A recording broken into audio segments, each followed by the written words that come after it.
Bichet, bonjour. Vous avez publié La part animale et depuis la publication de ce premier roman, vous avez des rapports étroits avec le cinéma.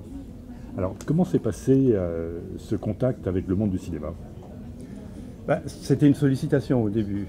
Il y a eu un projet d'adaptation donc, de mon premier roman pour le pôle cinéma et on m'a demandé si je voulais participer au scénario, enfin être scénariste de ce film. Alors, évidemment que d'abord financièrement c'est formidable pour les auteurs, ce genre de proposition, il faut toujours le dire. Et puis moi ça m'intéressait fortement, j'adore le cinéma, donc voilà, j'ai participé à l'adaptation de ce livre, au film aussi. Et puis ensuite, ça m'a un petit peu lancé effectivement dans ce monde du cinéma. Il arrive souvent que les auteurs se sentent trahis par les adaptations cinématographiques. C'est pas votre cas apparemment, puisque ça vous a tellement plu que finalement vous avez mis le doigt dans l'engrenage et vous êtes devenu un homme de cinéma d'une certaine manière. Alors moi je pense qu'il ne faut pas que les auteurs s'accrochent à leur roman et à la fidélité du roman. C'est une vraie conviction. Je pense que quand on adapte un livre, on passe à un autre niveau. Il ne faut pas chercher. Ouais. Il ne faut pas s'accrocher parce qu'autrement on est toujours déçu. Et puis un réalisateur, c'est quelqu'un qui s'approprie une thématique, un sujet, et la fidélité, elle est plutôt sur le fond que sur un personnage ou le devenir de je ne sais quoi. Voilà. À partir du moment où on accepte de lâcher prise, on n'a plus ces déceptions. Enfin, on a moins ce risque d'être déçu. Et là, je ne l'ai pas eu. Sauf que je peux avoir des réserves sur le film, en particulier, par exemple, tout le côté humoristique du livre n'est pas dans le film. Ça, c'est peut-être ce qui est plus difficile à rendre, non?